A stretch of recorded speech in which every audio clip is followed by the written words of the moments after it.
Hello दोस्तों, नमस्कार। आपका हमारे चैनल एसएस हिंदी कहानियाँ में बहुत बहुत स्वागत है। दोस्तों, कहानी का आनंद लेने के लिए कहानी को लास्ट तक देखें और कहानी पसंद आए तो वीडियो को लाइक और चैनल को सब्सक्राइब करना ना भूलें। तो चलिए शुरू करते हैं। बार बार मुझे अपने आप पर ही क्रोध आ रहा था कि क्यों गई थी मैं वहाँ। या कोई एक बार की तो बात है नहीं, हर बार यही होता है, पर हर बार चली जाती हूँ। आखिर माके का मोह जो होता है, पर इस बार जैसा मोह भंग हुआ है वह मुझे कुछ निर्णय लेने के लिए जरूर मजबूर करेगा। मैं उठकर बैठ जाती हूँ, थर्मस से पानी निकाल कर पीती हूँ। कौन सा स्टेशन है? मैं सामने बैठी महिला से पूछती हूँ। बरेली है शायद। कहाँ जा रही हैं आप? दिल्ली। मैं सपाट सा उत्तर दे देती हूँ। किसके घर जा रही हैं? फिर प्रश्न दगा। अपने घर। एक पल की खामोशी के बाद वह महिला पुनः पूछती है, कानपुर में कौन रहता है आपका? मायका है। मैं संक्षिप्त सा उत्तर देती हूँ। कोई काम था क्या? हाँ, शादी थी भाई की, कहकर मैं मुंह फेर लेती हूँ।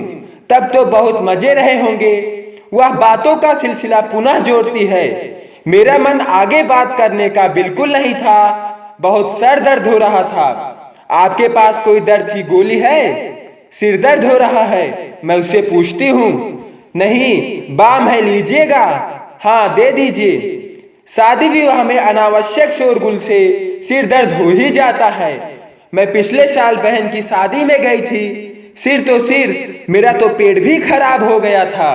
वह अपने थैले में से बाम निकाल कर देती है। मैं उसे धन्यवाद दे कर बाम लगाकर चुपचाप सो जाती हूँ।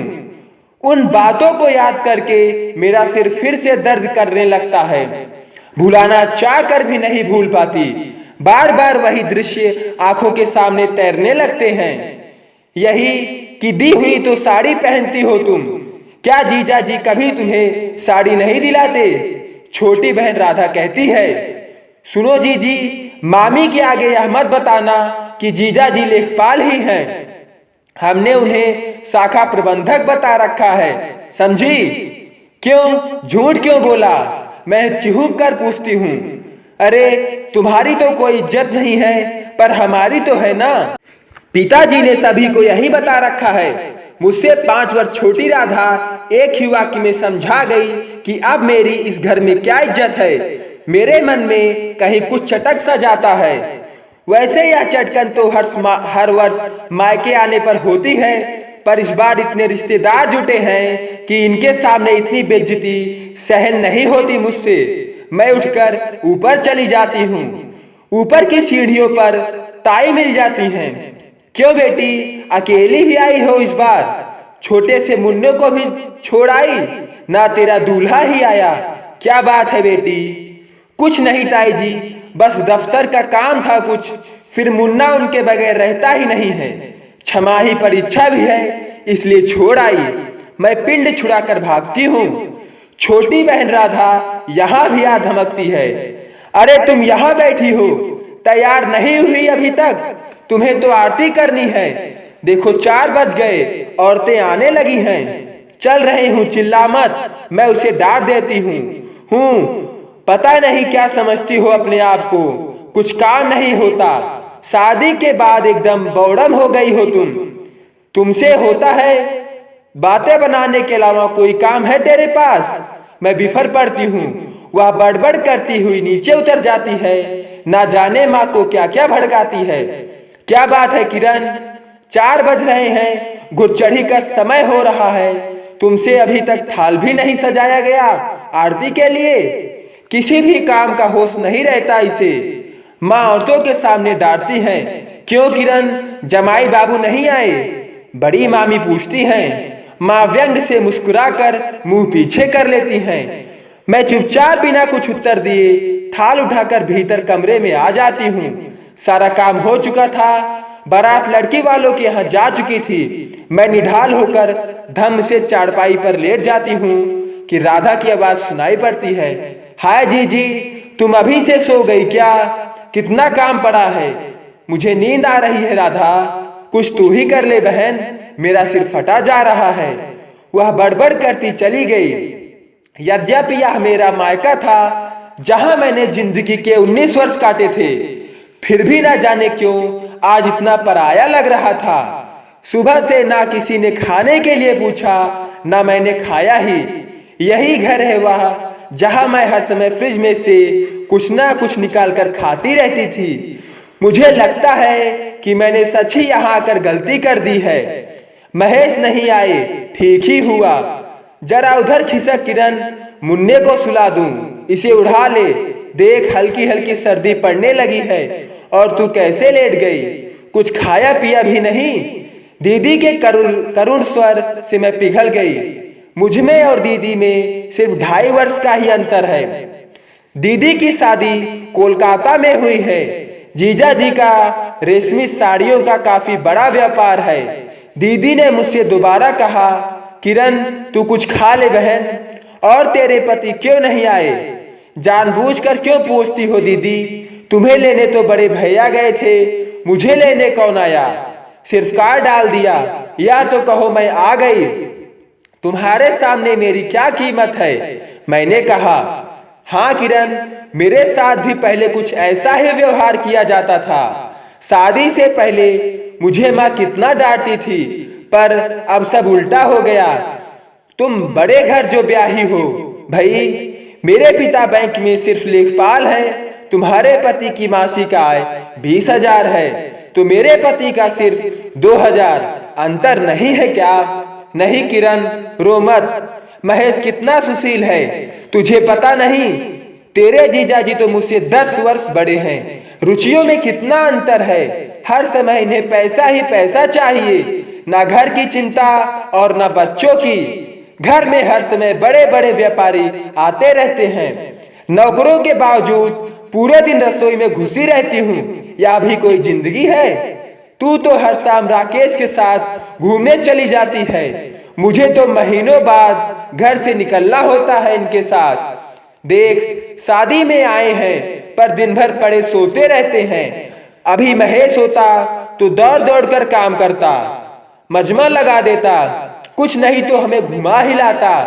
कुआरे में मुझे घूमने की कितनी हसरत थी, पर सब धरी रह गई। कुछ देर रुककर दीदी फिर बोली, मैं पिछले वर्ष दिल्ली आई थी तेरे घर, 2 दिन रही। सच महेश ने कितना आदर दिया, इधर घुमाया उधर घुमाया, खूब हंसा हंसा कर मन लगा दिया। तुम तो मियाँ बीबी हो और एक बच्चा। एक हम हैं कि पूरी गृहस्थी है। 2 छोटी ननदे, देवर, सास, सभी की जिम्मेदारी है। कैसे बंध गई हूं मैं। पैसा होगा तेरे जीजा जी के पास बैंक में, पर मैं तो देख पूरी चौधराइन बन गई। तू मुझसे केवल 2.5 वर्ष छोटी है, पर नायिका जैसे लगती है अब भी।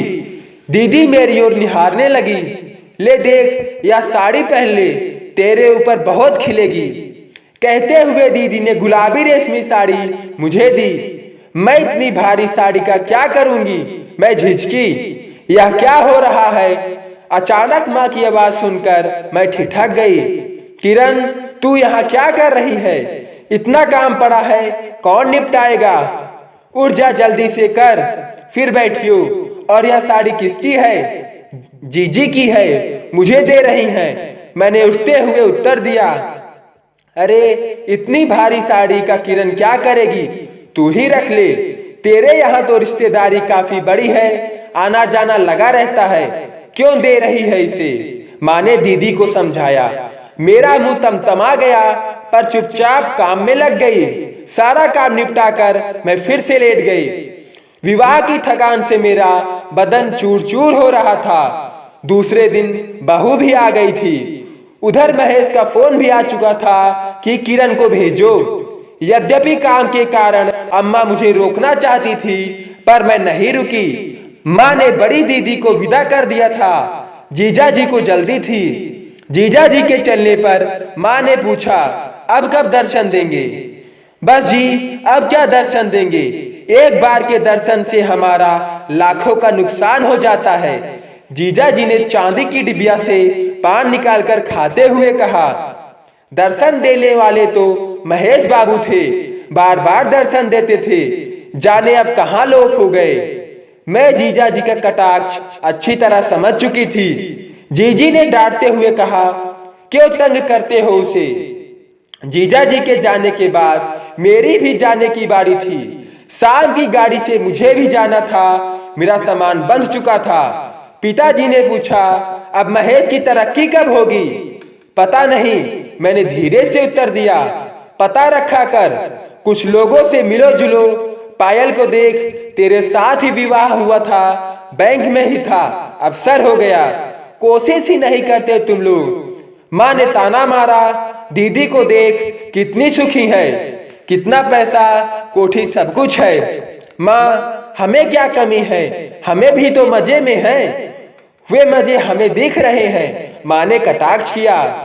मैं नहीं जानती थी कि यह माँ की सहानुभूति है या उनकी गरिमा आहत होती है मेरे आने से। उन्हें मैं मखमल में टाट का पाबंद जैसा लगती हूँ। जब तब महेश को लेकर मुझे जलील करना शुरू कर देती हैं। बड़े भैया भाभी सदा महेश को ही पसंद करते हैं, पर माँ को स्वभाव से क्या मतलब? जीजा जी चाहे कितनी बेइज्जती करे माँ की, वे इनसे खुशी रहती हैं। पैसा जो है उनके पास। भैया मुझे स्टेशन छोड़ने आए थे। मैं माँ की बातें याद करके रोने लगी थी। देख किरण, माँ और पिताजी की बातों का बुरा ना मानना, पत्र जरूर डालना। महेश क्यों नहीं आए मुझे पता है। जब मैं दिल्ली आऊंगा तब मिलूंगा। भैया गाड़ी में बिठाकर चले गए थे। अचानक एक सहानुभूति भरा स्वर मेरे कानों में पड़ा। मैं एकदम से वर्तमान में लौट आई। अब आपका सिर दर्द कैसा है? चाय पिएंगी क्या? थर्मस से चाय निकालते हुए सामने बैठी महिला बोली। ठीक हूँ, मैं उठ बैठती हूँ। उसके हाथ से शीशे के गिलास में चाय लेकर पूछती हूँ, कौन सा स्टेशन है? बस 1 घंटे का रास्ता और है, दिल्ली आ रही है।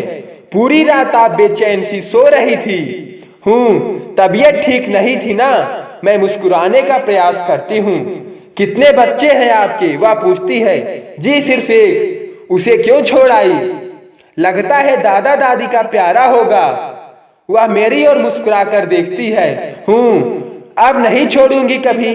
महेश और मुन्ने की शक्ल बार बार मेरी आंखों के सामने तैरने लगती है। रह रहकर मुन्ने की याद आने लगती है। जाने कैसा होगा वह, महेश ने कैसा रखा होगा उसे। बस घंटे भर की तो बात है। मैं उतावली हो जाती हूँ उन दोनों से मिलने के लिए। आखिर मैं उनको छोड़कर क्यों गई थी? मायके का मुंह छोड़ना होगा मुझे, इससे पहले कि मुझे वे घटनाएं फिर याद आएं।